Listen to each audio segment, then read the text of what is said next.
El tema con el que empezó esta semana el Dr. Wanke fue de citocinas. Entonces, específicamente, los diversos tipos de citocinas y funciones. Pero sí conocen algunos conceptos de inmunidad innata. ¿Sí? Adaptativa. También. Regio, ya. Entonces, en realidad existen dos moléculas en este rubro, las citocinas y las quimiocinas. Las citocinas se denominan de esa manera porque son moléculas que normalmente van a actuar sobre células, suelen tener funciones autocrinas y paracrinas. Y en este caso causan modificaciones en las células, que pueden ir desde activación, represión, también puede ir a lo que es, por ejemplo, inducir apoptosis o inducir muerte, inducir apoptosis o evitar una apoptosis, ¿no? Por eso es de que decimos de cito, porque actúan en células, a diferencia de las quimiocinas, que como su nombre indica son moléculas químicas. En este caso son las asociadas a los procesos de migración y otras respuestas morales, por ejemplo, activación del complemento. Y lo que es la quimiostasis, o la quimiostasis, que es el traslado de los neutrófilos a la zona de inflamación. Dentro de las citocinas también es donde vamos a encontrar las interleucinas. Su nombre, interleucinas, viene entre células, leucinas de leucos, de glóbulos blancos, porque en una primera instancia se descubrieron moléculas de comunicación entre glóbulos blancos. No se preocupen, hay una grabación de esto, se los voy a pasar. Entre glóbulos blancos. Pero luego se descubrió, no se duerman, luego se descubrió que hay otras células que no son glóbulos blancos que también pueden producir interleucinas, pero dio mucha flojera cambiar el nombre, así que se quedaron con ese. Literal. Muy bien, las citocinas son hormonas proteicas que son producidas por todo el sistema inmunitario, incluido otras células. Y en este caso, pues, su función es comunicar a las células inmunes entre sí y con otras células de otros órganos. Normalmente van a actuar tanto en la respuesta inmunitaria celular y humoral, ya sea para activar o desactivar el proceso de inflamación. Lo importante a reconocer es que las citocinas van a necesitar receptores. Las citocinas propiamente dichas, no hay muchas que ingresen a la célula para actuar. Normalmente van a ser señales como cartas que llegan a un buzón de cartas. Y el buzón de cartas son los receptores celulares. Significa que cada interleucina tiene un receptor. Normalmente, ¿cómo separamos una de otra? Porque las interleucinas van a tener nombres como CD, interferón, gamma, punto, factor de necrosis tumoral, TGF, beta, y los receptores van a tener el mismo nombre con una R al final. No saben de qué es un receptor, ¿sí? De todas maneras, los receptores pueden cortarse y separarse de la membrana y volverse solubles, dependiendo de las circunstancias. Especialmente cuando hay que neutralizar la acción de algunas interleucinas, como hemos dicho, modular la represión del proceso inflamatorio. Acá nos están presentando, por ejemplo, tres receptores. Como hemos dicho, IL-1, eso es una interleucina, ¿sí o no? IL-1R, receptor interleucina 1. IL-6, interleucina 6. IL-6R, receptor interleucina 6, y así sucesivamente.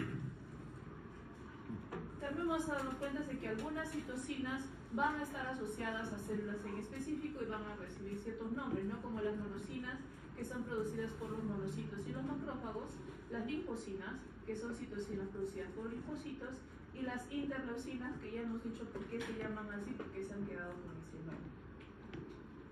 Dentro de las acciones de las citocinas, vamos a tener que algunas citocinas van a ser autocrinas, paracrinas y endocrinas. Autocrinas porque normalmente su liberación va a hacer que las células, la misma célula genere una acción. ¿Sí? ¿Qué ejemplo se me ocurre de esto? Con las natural killer. Algunas natural killer producen interleucinas que llevan a la degranulación de sus vacuolas a través de CD107. Es una autocrina. Paracrinas, células vecinas. Algo muy útil especialmente en infecciones virales. ¿Ustedes ya han hecho respuesta a infecciones virales? Entonces vamos a hablarlo someramente y luego, si toca dentro del sílabus, ya presento un esquema completo de cómo es el proceso. Y finalmente las endocrinas, que son las interleucinas y también las citocinas y las quimiosinas que viajan a través del torrente sanguíneo y que normalmente están asociadas al proceso de maduración de los linfoides secundarios, al proceso de reclutamiento, al proceso de producción de macélulas unitarias por la médula ósea, etc. Entonces, acá tenemos un ejemplo de cómo es que exactamente las interleucinas y las citocinas van a funcionar. Entonces, como habíamos dicho, muy rara vez las citocinas van a ingresar a una célula y si lo hacen, normalmente va a ser para la interacción de vacuolas intracelulares. ¿Por qué? Porque las vacuolas o algunos tipos también tienen receptores en su interior, ¿no? Hay unos TLRs que son interiores a la célula. Entonces, bajo ese principio, normalmente la interleucina, por ejemplo, acá tenemos interleucina 2 y 15 que van a ser reconocidas por receptores. El propósito es como cualquier otra proteína de transmembrana que va a estar acoplada a una proteína adicional, que es la que tenemos aquí abajo. Estas proteínas suelen sufrir un tipo de modificación activadora. Bueno, me han dicho que tengo que anotar asistentes, tengo que anotar participaciones. Espérense.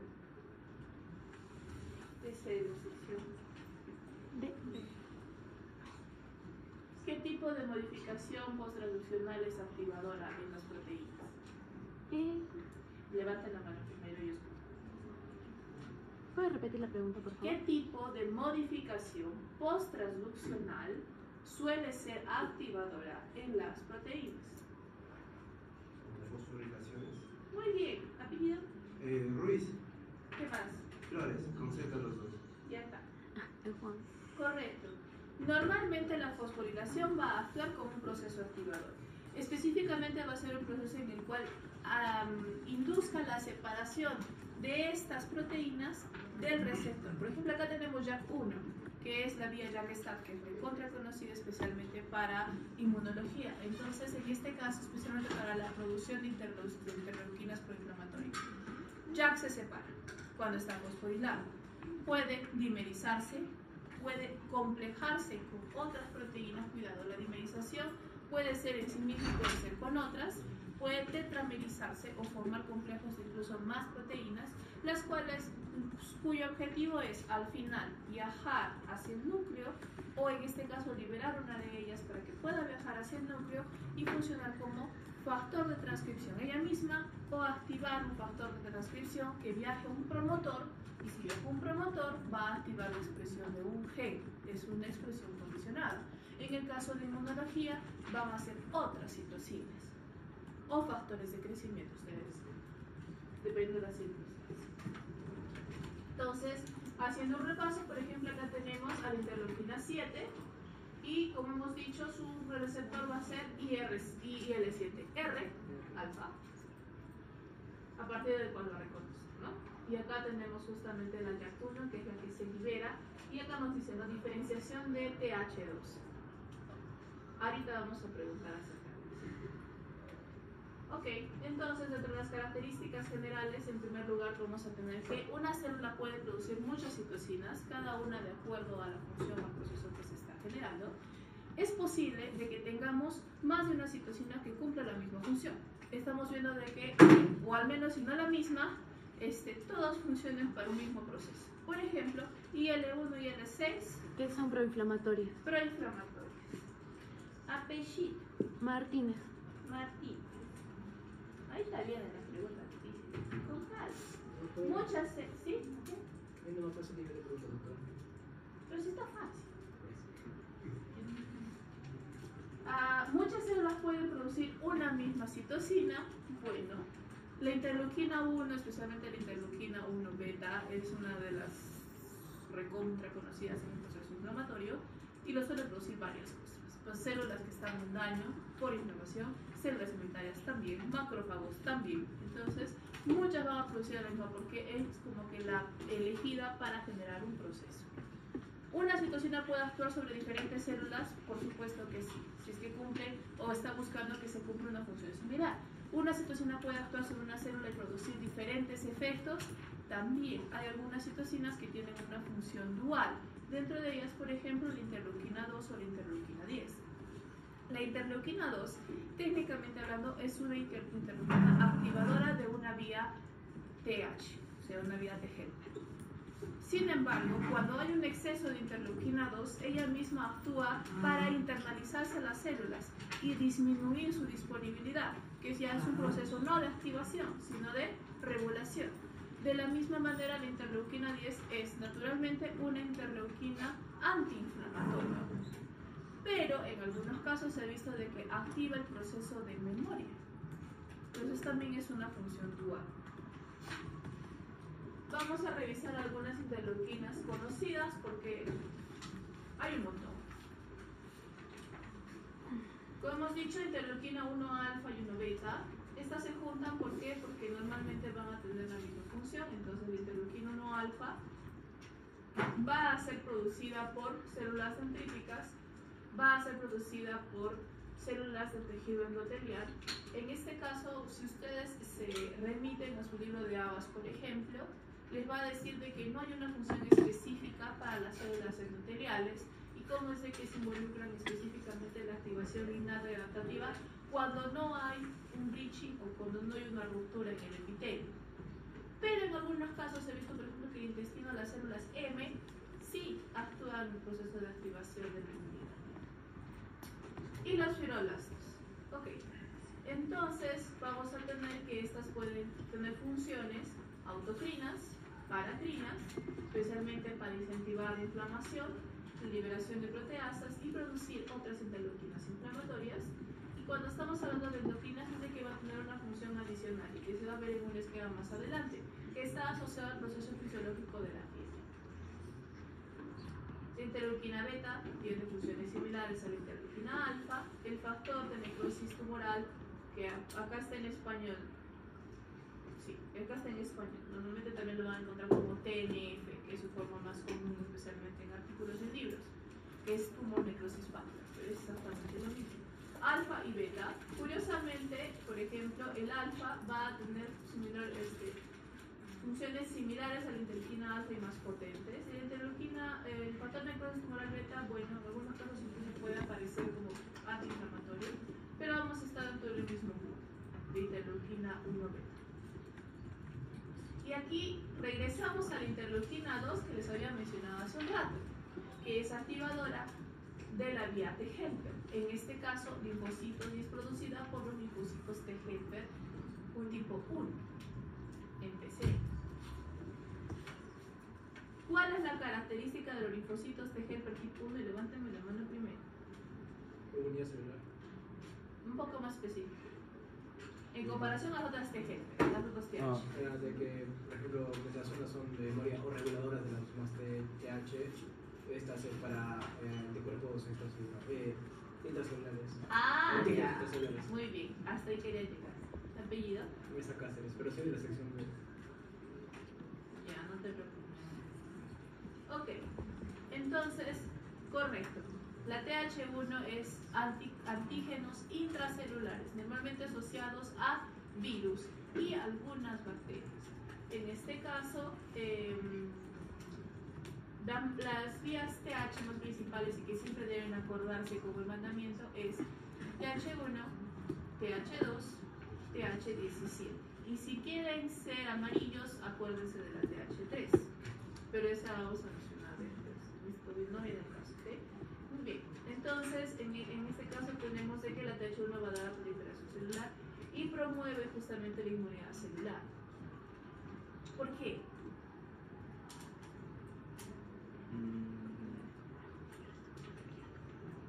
Me pregunto y me respondo.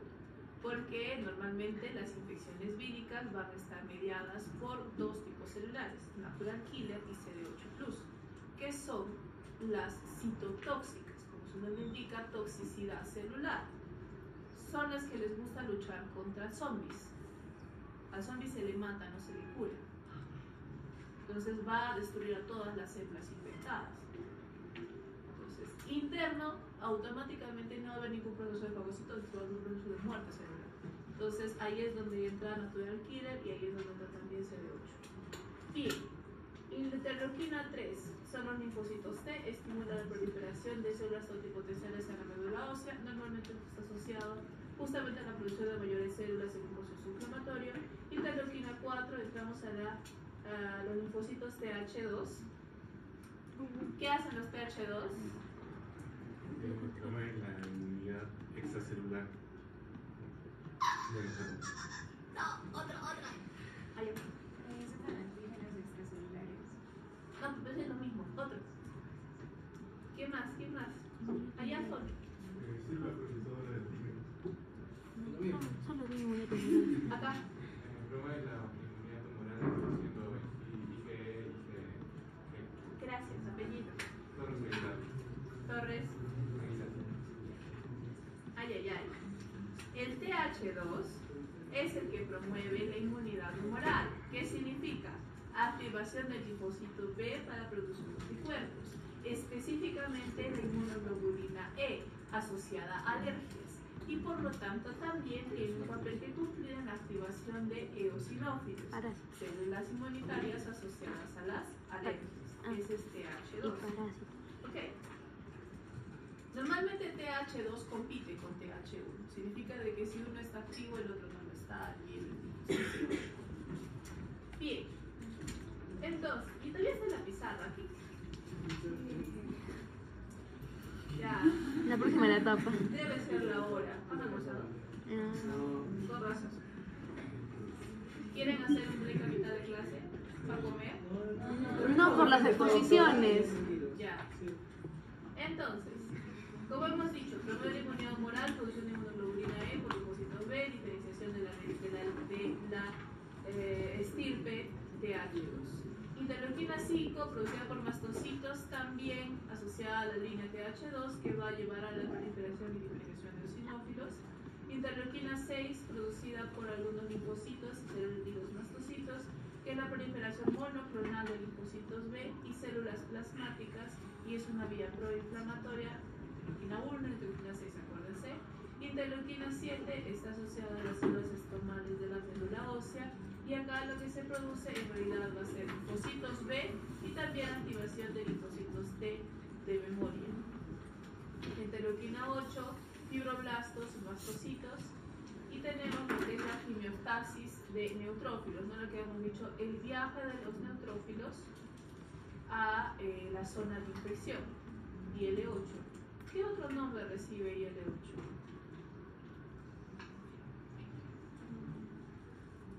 ¿No? CXC8. Técnicamente se considera una quimiosina porque ayuda a la migración. IL-9, TH9, respuesta contra el mintos. Técnicamente la TH2 también actúa contra el mintos. Interleuquina 10, aquí hemos mencionado que es dual. Como hemos dicho, la interleuquina 10 técnicamente es antiinflamatoria, por lo tanto la vía TH2 también suele ser antiinflamatoria o regulación de la inflamación, mientras que la TH1 es proinflamatoria. Por eso decía de que vaivén entre las dos, ¿ok? En este caso promueve la inmunidad humoral y inhibe la secreción de citocinas del TH1. Interleuquina 11, producido por células estomales de la médula ósea, igual. En este caso la interleuquina 11 va a estar asociada a algunos procesos de regeneración celular. Significa de que va a inducir la megacariopoiesis. Pregunta sencilla, ¿qué es la megacariopoiesis? Pero levanta la mano. La aprobación de megacariosis. ¿Y qué son las megacariocitas? Bueno, como si luego macrófagos. Estuviste tan cerca, te voy a poner el punto. Ok, correcto. Primero, el primer apellido. Apasa. ¿Pasa qué? Zaballada. Zavala. Ay, me reí, luego mi apellido. Y el segundo apellido. Rodríguez Cruz. Rodríguez. Megacariocitos, plaquetas, megacariocitos. A ver, para ayudar.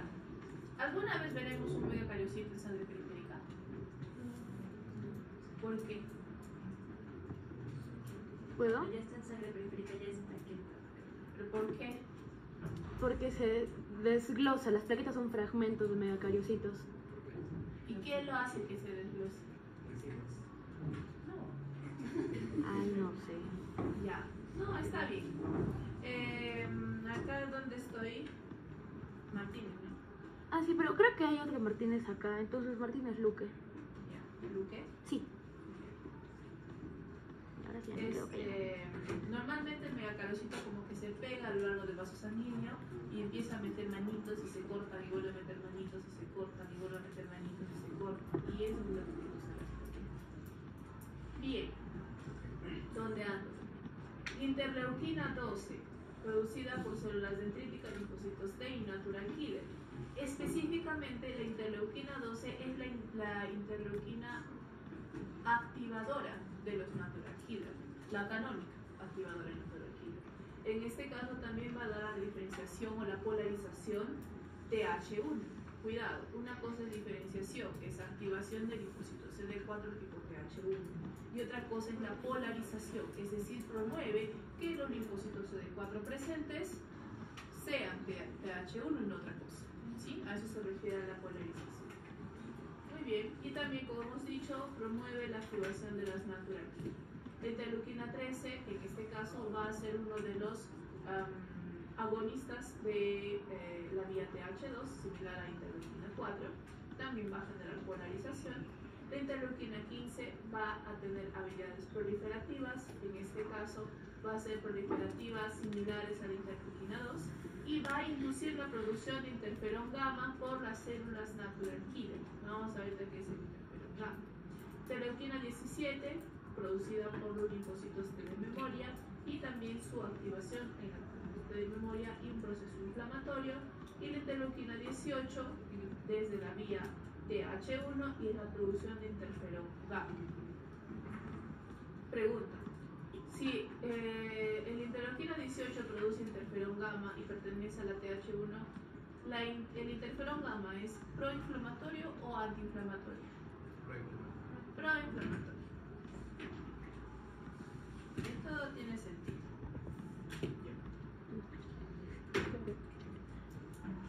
Luego tenemos ahí IL-21, ahorita IL-21 que está asociado en este caso es en primer lugar genera una sinergia. Sinergia es un apoyo o una exacerbación.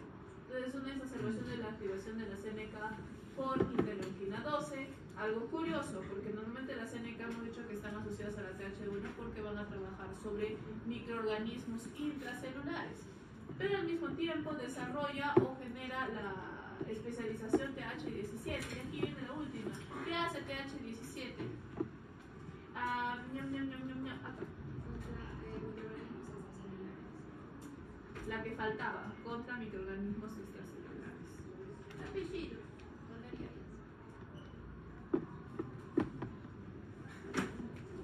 Bien.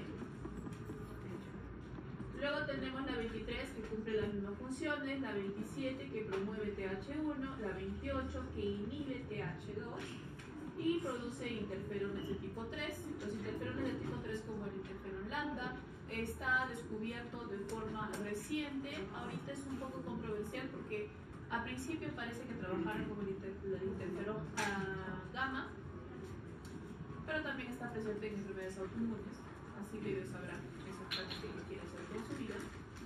Y luego tenemos la interleuquina 29 que también produce interferón de tipo 3. Entonces, algunas de las más importantes para recordar, proinflamatorias hemos dicho IL-1, 6, 8, 12, recuerden activa a ANK, 17, 23 y el factor de necrosis tumoral.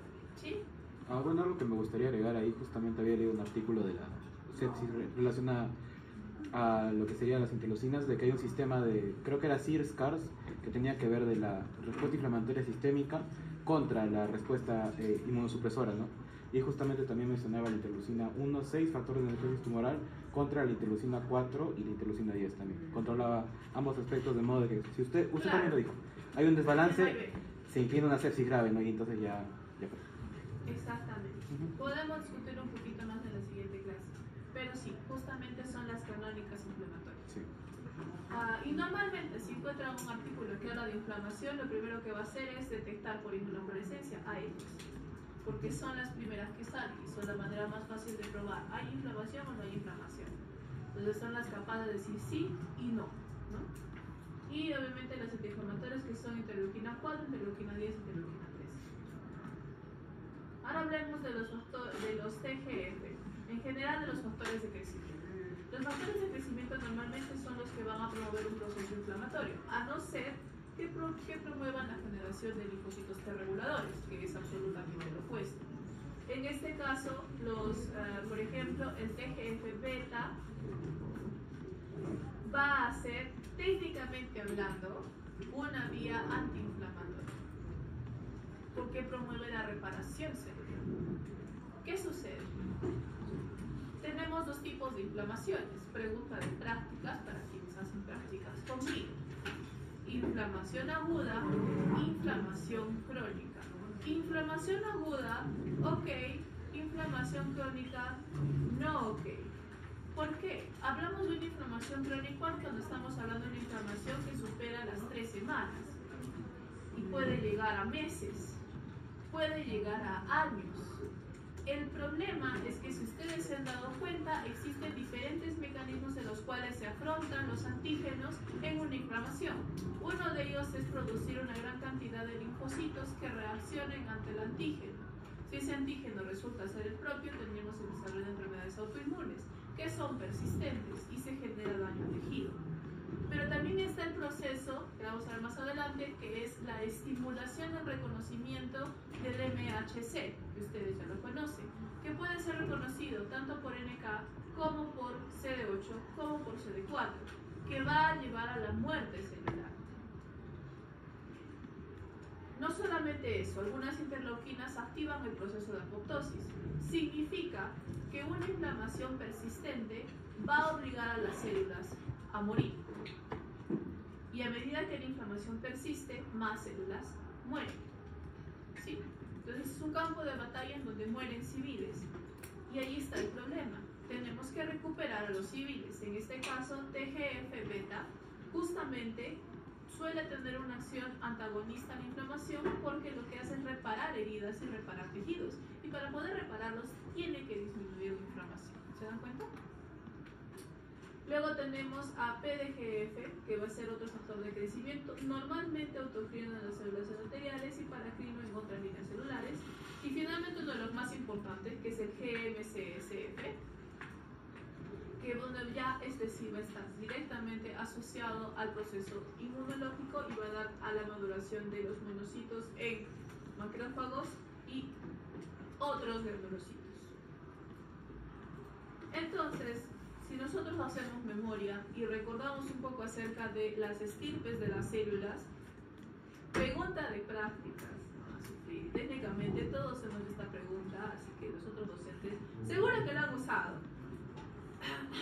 ¿Cuál es el progenitor primario de las células linfoides? Hemocitoblasta, hematocitoblasta, pero ella dijo primero. Apellido. Ya. El hemocitoblasto es el que está aquí, el denominado pluripotent stem cell. A partir de este pluripotent stem cell, dependiendo de los estimulantes, como va a ser, como hemos dicho, GM-CSF, interleuquina 3, junto con otros activadores como interleuquina 7, interleuquina 11, el mismo GM-CSF que va a dar a los granulocitos, el MCSF que va a dar a los monocitos, o EPO. ¿Qué significa EPO? No, tuya no. ¿Qué significa EPO? Regio. ¿Apellido? Maxi. El hidropoyetina va a dar a los glóbulos rojos. Significa de que las interleucinas también actúan en la diferenciación de las células progenitorias. ¿Sí? Y más importante aún, los factores de crecimiento, que no son el GM-CSF, que es el factor de estimulante de colonias, granulocito, monocito, y este luego se divide al MCSF, que es para monocitos, al GCSF, que es para los granulocitos. Ok, siguiente. Entonces, vamos a tener acá algunas acciones adicionales de las interleucinas que, si bien ya no estamos hablando de la activación celular, también van a producir ciertas características clásicas de la inflamación. Entonces, antes de que nosotros podamos enredarnos la cabeza con interleucinas y células, se conocía el proceso inflamatorio. De hecho, muy antes. Estamos hablando de la época en la que la sangre no era sangre, sino que se llamaba humor rojo. ¿Sí? Esa es la época de Aristóteles aproximadamente. Porque incluso en la época de Aristóteles, si mataban a alguien y salía ese líquido rojo en su cuerpo, se moría. Así que eso no ha cambiado por más de que hayan pasado los años. En este caso se definía la inflamación por cuatro factores: dolor, rubor, tumor y calor. ¿Sí? Eran los cuatro: dolor, tumor, rubor y calor. Calor, aumento de temperatura. Ahorita vamos a ver que está asociada a la fiebre y al calor in situ del proceso de inflamación. Tumor, que es la quimiostasis de neutrófilos y otros linfocitos, que hace que se genere una acumulación de células en la zona impactada y por lo tanto se hincha, está durita esa zona. Si de repente la infección persiste, podrá aparecer pus, entre mayor cantidad de líquido, etc. Rubor, lógico, la mayoría, en este caso, como vamos a tener interleucinas que van a actuar sobre la quimiostasis, también se va a producir una permeabilidad de los vasos sanguíneos para que los neutrófilos de eritrocitos pasen. Y nada quita de que algunos eritrocitos pasen también. Por lo tanto, la zona se va a enrojecer porque va a haber una mayor vascularidad.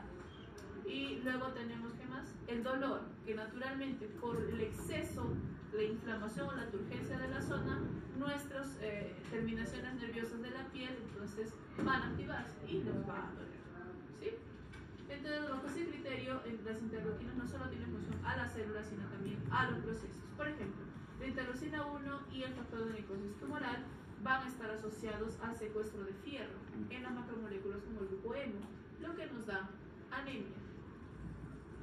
También puede actuar en la producción de óxido nítrico en el sistema nervioso central, lo que va a hacer o va a generar una leve intoxicación a nivel del cerebro, que va a producir lo que muchos están sintiendo ahora, que es sueño. Luego tenemos el interferón gamma, la interleuquina 1 y el factor de necrosis tumoral, que van a producir una mayor cantidad de PGE2. Muy bien, ¿qué es el PGE2? Prostaglandina E2. Prostaglandina E2, apechit. Salas. ¿Salas qué? Salas flojas. ¿Y qué hace la PGE2? Correcto, apellido Salcedo Flores. Es un pirógeno endógeno. El pirógeno endógeno es el canónico que se va al hipotálamo para subir nuestro punto de temperatura basal. Si nuestro punto de temperatura basal sube, el sistema nervioso hace que nuestro cuerpo trate de llegar al nuevo punto de temperatura, lo que nosotros conocemos como fiebre. ¿Ok? Factor de necrosis tumoral. En este caso van a liberarse aminoácidos en el músculo, igual a caquexia, y interleuquina 1, 6 y factor de necrosis también va a producir el aumento de otras moléculas asociadas a la inflamación, como la proteína C reactiva. Muy bien. Algo curioso con la línea TH3. Les había dicho de que las que tienen que aprenderse sí o sí son la TH1, la TH2 y la TH17. Y la TH3 es una adicional. Curiosamente, la TH3 suele estar asociada a enfermedades autoinmunes. Normalmente debería actuar en una exacerbación de la inflamación, pero es una de las vías que más se descontrola, especialmente en las enfermedades autoinmunes. Entonces, en este caso, las moléculas asociadas a TH3 van a ser el TGF-B1, TGF-B2 o TGF-B3, los betas, que técnicamente son inmunosupresores, ¿sí? Son antiinflamatorios. y van a dar justamente o promover la síntesis de matriz celular. Y como hemos dicho, cuando esta vía está alterada, tenemos muchas enfermedades autoinmunes. Muy bien, ¿qué más podemos decir? Esta es una recopilación de lo que hemos dicho hace un ratito. El factor de necrosis tumoral nos va a ayudar a la liberación de citoquinas proinflamatorias, donde yo otra vez las canónicas 1, 6, 23 y AGMCSF. Vamos a producir en este caso epsilina. Vamos a tener, y la inducción de epsilina puede llevar justamente a lo que hemos dicho, que es anemia. Tenemos PG2, fiebre, producción, activación de los oblastros con la absorción de calcio, liberación de otras quimiosinas, como la interleuquina 8, que ya también le hemos llamado como, juntos todos, que va a llevar a la quimiostasis de neutrófilos, activación de células endoteliales y acumulación de leucocitos.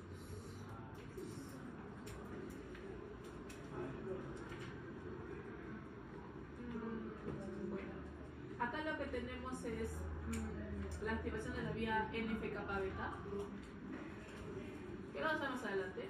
Este nuclear factor beta es la vía NF-kappa-beta, que normalmente va a ser justamente un activador molecular, un activador de genes, normalmente genes proinflamatorios.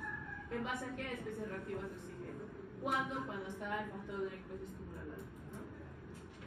¿Y a quién va a activar? Va a activar las citoquinas proinflamatorias. Y acá está el concepto de lo que es la sinergia. Entonces, normalmente la sinergia se da en células presentadoras de antígeno y algunas células de inmunidad innata, puente inmunidad adaptativa, como por ejemplo el macrófago que nos están poniendo aquí, que ante la presencia de una bacteria, primero se la va a comer, luego la va a digerir y luego a través de sus TLRs va a reconocer dos tipos de patrones antigénicos, microbianos, no antigénicos, microscópicos. Antigénicos, no, vamos a ¿cuáles son? Hay uno ahí y falta el otro. Con la flechita los va a comer. Los pan y los dan. No entendí. Ya, apellido. Pero levanten las manos, ¿cómo? Los PAM y los DAM. Los PAM son de las bacterias. Los DAM son de nuestras células. Muy bien. Entonces, cuando esto se produzca, el macrófago va a producir interleuquinas y quimiosinas proinflamatorias, que son todas las que están viendo ahí, y al mismo tiempo va a generarse una sinergia, es decir, de que lo que ha producido podrá producir mucho más dependiendo de otros factores, como es la activación de C5A, que es la activación del complemento, mediadores lipídicos, es decir,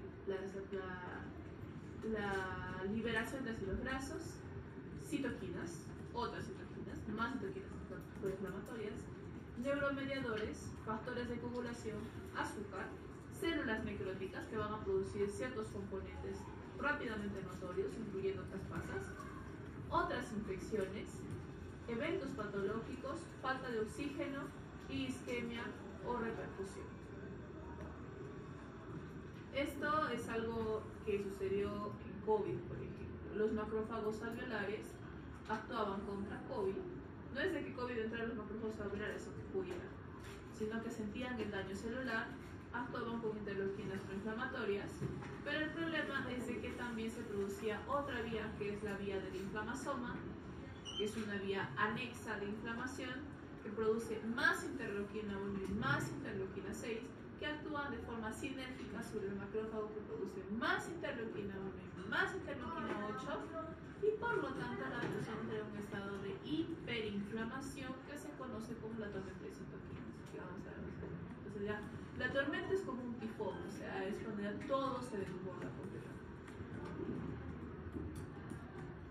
Por lo tanto, justamente hablando del COVID, es de que tendría mucho propósito que nosotros, especialmente para tratar esas enfermedades que tienden a generar mucha inflamación, utilizar medicamentos que actúen bloqueando la acción de estas interleucinas proinflamatorias para reducir la inflamación de forma focalizada. ¿no? Por ejemplo, los medicamentos asociados al bloqueo de interleucinas 1, 6 y factor de necrosis tumoral, que son los canónicos proinflamatorios, puede ayudar en artritis reumatoidea, los bloqueos de interleucina 17 y 23 en la artritis psoriática y el bloqueo de BAFF en el lupus eritematoso. ¿Sí? Artritis reumatoidea y artritis psoriática son enfermedades autoinmunes. Y justamente acá va esto. Entonces, truquito para entender esto. Cada vez que ustedes encuentren un medicamento que termine en MAB, ¿qué es? Monoclonal antibody. Anticuerpo monoclonal. Cada vez que termine en MAB es un anticuerpo monoclonal. Si es un anticuerpo monoclonal, significa de que va a ser altamente específico a un determinado antígeno. Y en este caso el antígeno va a tener que ser la molécula que queremos inhibir. Por eso es de que ahí ponemos inhibidores de factor de necrosis tumoral. En este caso van a ser justamente estos que van a estar atacando directamente el factor de necrosis tumoral. Miss, ¿cómo se produce un anticuerpo monoclonal? Sencillo, agarran una célula B, un linfocito B, lo activan contra ese patógeno, en este caso el TNF, o una parte del mismo. Y entonces, al hacer eso, ¿qué hemos dicho que el linfocito B se expande clonalmente? Es decir, tiene un montón de hijas, dentro de las cuales ustedes sabrán de que una pequeña fracción de ellas se volverá memoria y el resto se volverá plasmática. Pero en este grupo, como todas son hijas de una misma madre, todas son versiones monoclonales. Significa que ya ha empezado desde una sola célula. Y estas van a producir anticuerpos específicos para un solo antígeno. Entonces ahí es a donde van los anticuerpos monoclonales.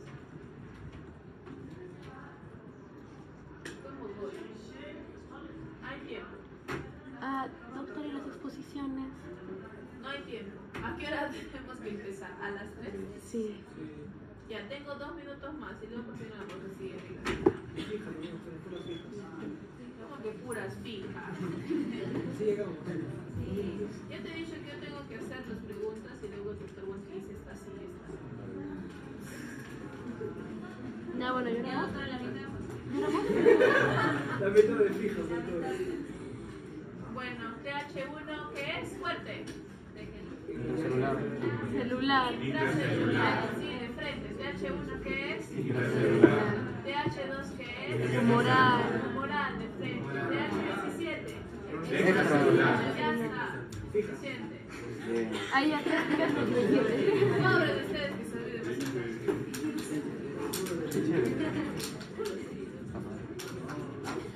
Bueno, ahora vamos a entrar a los interferones. Interferones siempre virus, ¿sí? Son el equipo SIL de los virus. En este caso, interferones vamos a tener a los canónicos o los tipo 1, que van a ser interferón alfa, el interferón beta y el interferón gamma, que no sé por qué me han puesto esta letra griega, Ah, sí, no sé por qué así es.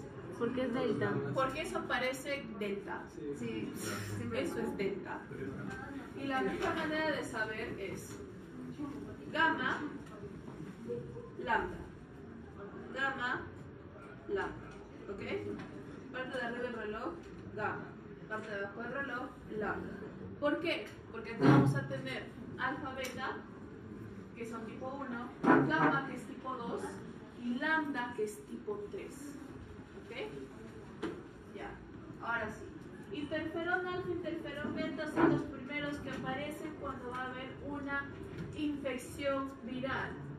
Su función justamente va a ser avisar a las otras células que hay una infección viral y suele ser sintetizado por aquellas células que ya han sido invadidas por un virus. Suele inhibir la replicación del DNA viral, también va a actuar con las células natural killer porque va a ser un señalizador de una infección viral y también va a incrementar la expresión del CMH1 o el MHC. Ya. El complejo mayor histocompatibilidad 1 y bueno, el interferón beta sintetizado por fibroblastos, pero la acción es exactamente la misma. Entonces, antes de pasar a los otros interferones, y yo me imagino que la siguiente clase, voy a proponer, perdón, si está bien o está mal, es cómo es de que estas vías se activan. Entonces, los interferones activan las vías ya que están, a través de un grupo especial de receptores. Y también el complejo activador de los genes tiene un nombre especial que seguramente se van a tener que aprender. En este caso, la mejor manera de entender la acción contra los virus a través de los interferones es pensar en cualquier película de zombies. Cualquiera. The Walking Dead, Last of Us. ¿Ah? Son series, doctor. Perdón, Ya te voy a preguntar. Guerra Mundial Z. Cualquiera. ¿Qué sucede con todas estas películas? ¿Podemos salvar a las personas infectadas? No, las matamos.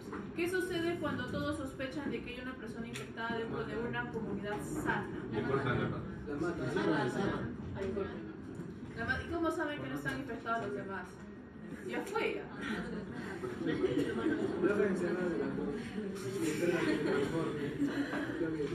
Normalmente la gente va a empezar a decir, no, este estuvo con el que está infectado, no, este ve con el que está infectado, no, estos salieron para allá, no, estos para allá. Y van a empezar a utilizar maneras para saber que están infectados o no. Por ejemplo, en The Walking Dead no hay manera de saber. Pero en las tapas sí hay manera de saber. ¿No? La mordida. No, esa maquinita que bota rojo. Ok. Imaginemos que en nuestra película de zombies, que va a ser nuestro virus, la única manera de saber si estás infectado o no es con una tarjeta como tu DNI, ¿sí? Con una tarjeta como tu DNI, que si de repente se manchó con un virus va a cambiar de color. A lo que quieren. Entonces, uno se infecta, va a producir interferón tipo 1, que va a ser alfa-beta.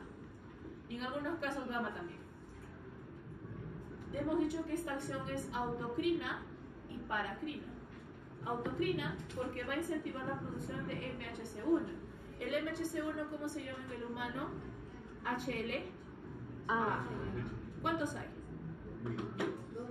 A, B, C, DR y de Q.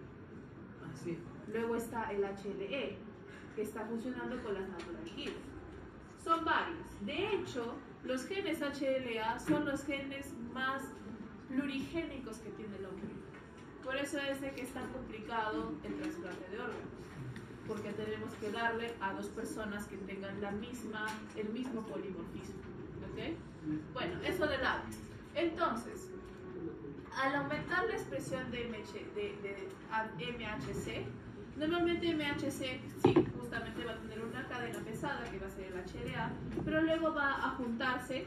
Es como que alguien de repente, alguna vez, imagínense que ustedes están en el extranjero, escojan un país, ya Estados Unidos está excelente, en el cual de repente llegan al dormitorio estudiantil y les piden identificación a todos los estudiantes extranjeros.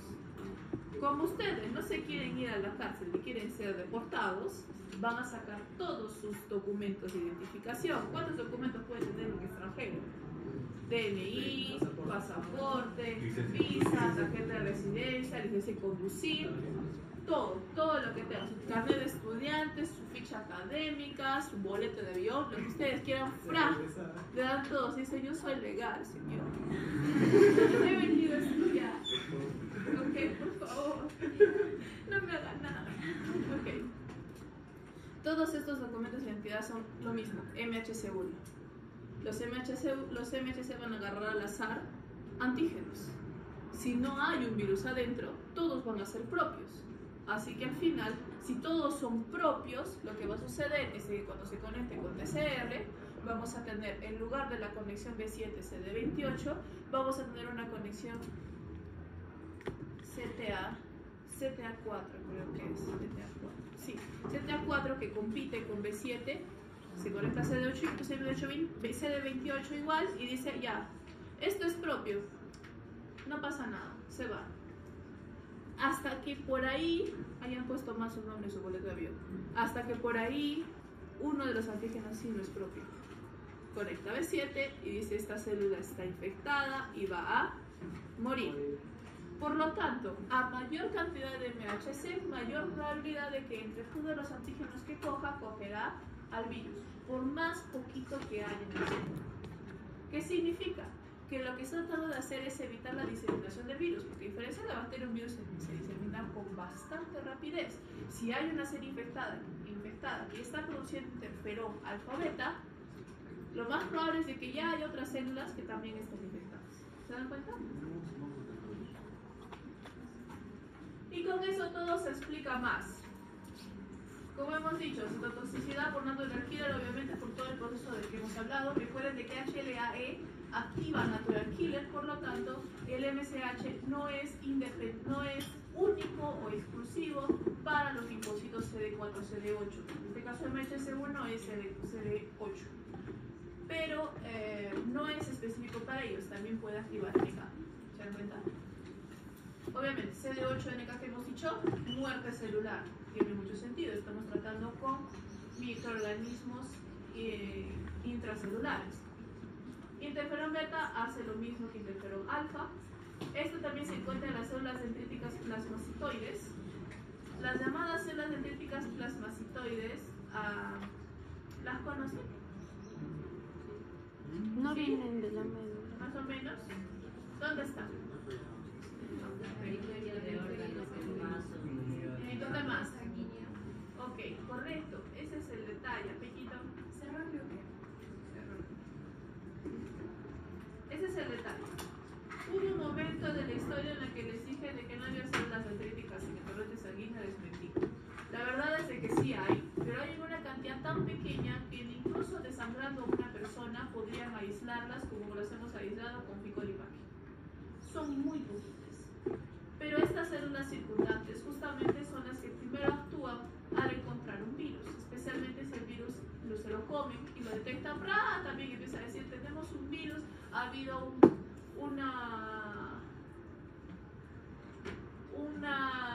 ruptura de la seguridad y tenemos un zombie, vamos a tener un zombie, tiene que haber un zombie en alguna parte. ¿Se dan cuenta? Bien, y ahora sí nos quedamos acá. ¿Quién expone primero? ¿Y mis? ¿Otra? Dale,